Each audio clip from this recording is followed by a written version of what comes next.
We just got the Jeffrey Epstein of the music and entertainment industry. The new lawsuit that just dropped against Diddy is massive, and it has photos, it has videos, it names names, and there's so much here that it's never gonna fit into a single video. So I'm gonna do a quick overview in this video, and then I'm gonna do a couple of parts breaking down all the different aspects of what's come out so far. We're talking crime scenes, we're talking photo evidence of celebrities like Cuba Gooding Jr., we're talking record label executives, we're talking hidden cameras in every room of the house, getting recordings of celebrities, executives, politicians at parties with celebrities and underage girls, with drinks being spiked, with drugs. This goes all the way back to the murder of Tupac and Biggie. We're talking about the entire rap and hip hop industry and the whole music industry at large. But to be clear, this is just opinions and speculation. These are not statements of fact. When I show sources in the background, like the court case, you should take those for just what they are. I'm not saying that all of this is necessarily real. So what's happened just now is that this man, Rodney Jones, who is a music producer that worked with Sean Combs, who is Diddy, he just filed this lawsuit. And he didn't just file it against Diddy, he filed against the executives at all of the companies associated and against the companies like Universal Music Group. His lawyers claim that he has secured hundreds of hours of footage and audio recordings of Diddy and his staff and his guests engaging in serious illegal activity. It's illegal for lawyers to make these claims if they don't have reasonable belief that this evidence is legitimate and exists. They could get disbarred for making these claims if they're not true. And some of that evidence is present in this lawsuit, like when Diddy allegedly shot a man. And then the LAPD saw that room in the photo, the bathroom with all that blood, and were on the scene for hours and no arrests were made. They went with the explanation that Diddy told his staff to give, which was it was a drive-by shooting. Diddy made it clear that his head of security, Fahim Muhammad, had the power to make people and problems disappear. This guy. And all of Diddy's staff were instructed to contact Mr. Muhammad if they were ever pulled over by the police in Miami or California.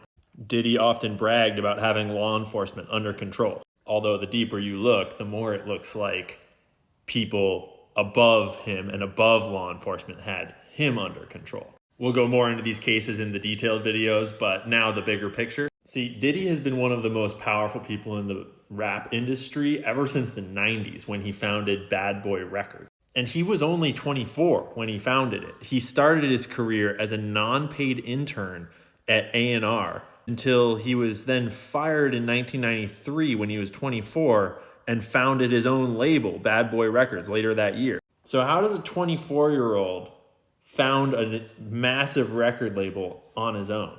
Well, when you dig further, you realize it wasn't on his own. It was with the help of Clive Davis, his mentor. And the further into it all you dig, you realize that Clive Davis came out as gay later on, and there's a lot of rumors that him and Diddy were in a relationship throughout this time. This is going to come up over and over and over, just by chance. Clive Davis has been running significant portions of the music industry since our parents were kids listening to music. Responsible for artists like Aretha Franklin, Alicia Keys, The Grateful Dead, then later Usher, Outkast, Pink. But back in the 60s and 70s, like Janis Joplin, Santana, Aerosmith, Pink Floyd, like, come on, read it. Jones specifically claims that they were trying to groom him to do gay stuff, which has long been the talk of the town in the rap industry by people that aren't with it. Diddy allegedly showed him a tape from a secret recording that he just happened to have of Jones's idol having gay sex with some white guy. And then Diddy apparently told Jones that he had engaged in gay sex with this redacted rapper and that redacted rapper and his idol, Stevie J. And apparently he also promised to make sure that Jones would win Producer of the Year at the Grammys if he did gay stuff on camera. Although, to be clear, he wasn't explicitly saying on camera, but Mr. Jones discovered that Diddy had hidden cameras in every room of his home. I'm going to guess that Diddy didn't learn how to wire a whole house with cameras on his own. Kanye has accused Diddy of being a Fed many times. Diddy's also been accused of ordering the hit on Tupac many times. And when Diddy was asked about this on a podcast, this was his response. We don't talk about things that are nonsense. We don't even entertain nonsense, my brother. So we're not even going to go there with all due respect, but I appreciate you as a journalist asking. When you start digging into allegations of the CIA, the FBI, the Mossad having tentacles in the music industry, you wind up at total rumors like this. Former CIA agent admits agency created gangster rap to fill private prisons by glamorizing criminality. Claims like famous hip-hop lyrics of the legendary hip-hop outfit NWA were even scripted by a team of psychologists and war propagandists inside the CIA, according to this former agent. Obviously, these are just totally rumors and conspiracy theories, no truth to this whatsoever. But it leads you to people like Leor Cohen, who might be the most influential person in the last 100 years of music, because he ran Def Jam and made Jay-Z who he is, including Redman, Method Man, DMX, Ja Rule, Ludacris. But it doesn't stop with rap music. We got Bon Jovi, Mariah Carey, Shania Twain, Elvis Costello, Ashanti, Nickelback, Slipknot, Sum 41, The Killers, Slayer. But then we've also got his protege, Julie Greenwald, that got elevated through this merger that he brokered and managed the Black Keys, Bruno Mars, Death Cab for Cutie, Jason Mraz, Kid Rock, Lupe Fiasco, Wiz Khalifa. That would be this Julie Greenwald. And then we've got Lucian Grange, the CEO of Universal Music Group. He's the one that is directly implicated and named in this lawsuit. It is alleged that he attended these parties with underage girls and with sex workers, and he knew that they were spiking drinks, etc., etc. But when you're talking about Diddy, you got to also talk about Justin Bieber, who was managed by Scooter Braun, along with Kanye West, Ariana Grande, Demi Lovato, etc.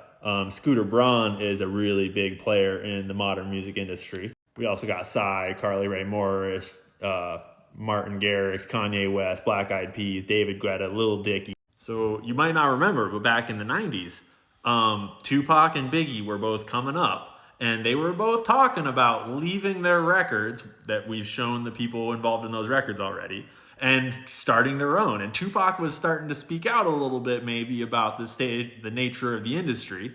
Diddy was close in the middle of that, and there's a lot of rumors that he ordered the hit on Tupac. Diddy sort of rose to power on the power vacuum of Tupac and Biggie both leaving the scene. And he has been manipulating and running a huge portion of the industry from the inside ever since. And this court case directly alleges with lots of evidence that he has been running a sexual blackmail scheme that entire time, promoting artists that would engage in the sexual blackmail scheme and then do their bidding there, because there's not just him acting alone, and pushing out, ostracizing, blacklisting, attacking artists that wouldn't. So maybe you should go back and listen to some of Kanye's interviews and see if he sounds quite so crazy after all.